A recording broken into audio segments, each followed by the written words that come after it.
இந்த கேள்வியை பார்ப்போம். Revision question, second question 2025 November எக்ஸாமுக்கான முன்னோடி கொஷின். இது விசாகா கல்லூரியிலிருந்து எடுக்கப்பட்ட சிங்கள பேப்பர்லேருந்து டிரான்ஸ்லேட் பண்ணப்பட்டது. என்ன செஞ்சுக்காங்கன்னா, பரிமாணமற்ற பௌதிக கணிகங்கள் சோடிகள் சரியான சேர்க்கையாக இருக்காங்க. பரிமாணம் இல்லாதது. ரைட். இப்போ நாங்கள் என்னென்ன சொல்லி சொன்னால், இதில் சின்ன நோட்ஸையும் பார்த்துட்டு ரிவிஷன் என்ற வகையில் இந்த கேள்வியை பார்ப்போம். கேள்விக்கு விடைய நேரத்துக்கு போயிடலாம். நான் இருந்தாலும் சின்ன விஷயத்தை பார்ப்போம். இந்த பரிமாணம் என்று சொல்லப்படுறது எங்களுக்கு தெரியும். அந்த பரிமாணம் உள்ள கோவைகள்ல அடிப்படை கணியங்கள் என்று பார்க்கும்போது எங்கள்கிட்ட இருக்கிற கணியங்கள்ல முதலாவது திணிவு, ரெண்டாவது வந்து நாங்கள் நீளம், மூன்றாவது வந்து நேரம், நாலாவது வெப்பநிலை, ரைட். ஐந்தாவது வந்து வெப்பநிலை, அடுத்தது ஐந்தாவது வந்து மின்னோட்டம், இப்படியான கணியங்களை நாங்கள் எடுத்துக்கொள்ளலாம்.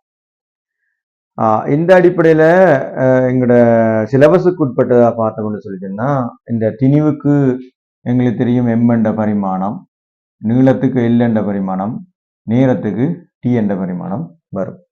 வெப்பநிலைக்கு மின்னோட்டத்துக்கு வந்து பரிமாணம் இருக்குது, பரிமாணம் இல்லைன்னு சொல்லலாம். ஆனால் அவங்களோட சிலபஸில் இருக்கிற ரிசோர்ஸ் புக்கின் அடிப்படையில் பரிமாணம் என்ன என்று சொல்லப்படையில்லை. ஆனால் பரிமாணம் உள்ளது. இது வந்து என்னதுக்கு பரிமாணம் வந்து உண்டு, பரிமாணம் இருக்கு. ஆனா என்ன பரிமாணம்ன்றது சிலபஸ்ல சொல்லப்படல. சில பேர் ட்ரீட்டான்றாங்க, சில பேர் மின்னோட்டத்துக்கு ஐன்றாங்க. இது ஆனா எங்கேயுமே இது சொல்லப்படாமல் இல்லை, ஒரு பேப்பர்ல கேள்வி கேட்கப்படாமல் இல்லை தவிர. ஆனா பரிமாணம் இருக்கு. சரியானே. அடுத்தது பார்ப்போம். இப்ப என்ன பிரச்சனை கேட்ட கேள்வி, பரிமாணம் அற்றதா இருக்கக்கூடிய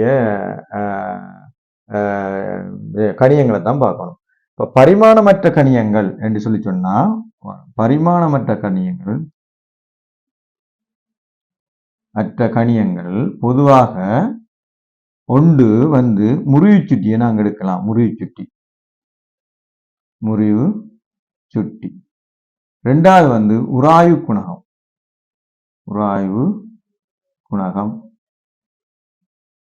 சரிதானே. சாரடத்தி இதுகளும் பரிமாணம் இல்லாத பரிமாணம் வெட்டுப்படும் போது பரிமாணம் இல்லாத வரும். இது உதாரணமான சின்ன விடயம். ஆனா இன்னொரு விஷயம் இருக்கு. பரிமாணம் வந்து அதுக்கு இல்லை, ஆனால் அதுக்கு என்ன சொல்ல அழகு இருக்குது. இப்ப இது வந்து பரிமாணமற்ற கணியம். இதுக்கு என்ன செய்யும்? அழகும் இல்லை. என்ன இல்லை? இப்ப அழகும் இல்லை, அழகும் இருக்காது, அழகும் இல்லை. ரெண்டு விஷயம். சரியானே. பரிமாணம் இல்லை, அழகும் இல்லை. ஆனா இதுக்கு பரிமாணம் இல்லை.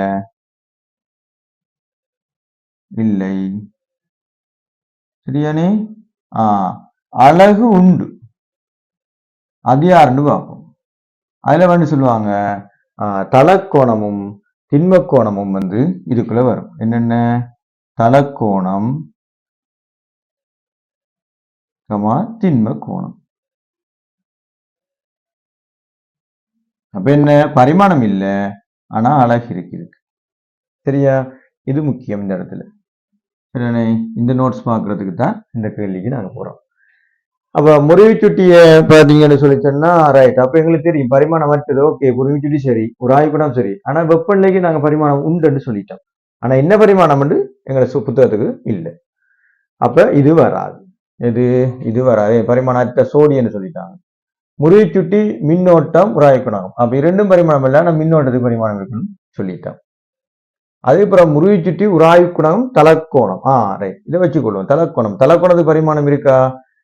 முறிவு சுட்டி இருக்குது, ரைட். உராய்வு குணத்துக்கும் பரிமாணம், முறிவு சுட்டிக்கும் பரிமாணம் இல்லை, உராய்வு குணத்துக்கும் பரிமாணம் இல்லை. இங்க சொல்லிட்டோம். அடுத்தது தலக்கோணத்துக்கும் என்ன இருக்குது? பரிமாணம் இல்லை என்று சொல்லிட்டோம். அப்ப இது விட வர்றதுக்கு வாய்ப்பு கூட. திணிவு, முறிவு சுட்டி, உராய்வு குணகம். அப்ப திணிவுக்கு பரிமாணம் இருக்கு. அது பரிமாணம் மற்ற சோடி கேட்கும்போது இது வராது. உராய்வு குணகம், நேரம், நீளம். சரிதானே. அப்ப நீளத்துக்கு நேரத்துக்கும் இது நேருக்கு பரிமாணம் இருக்கு.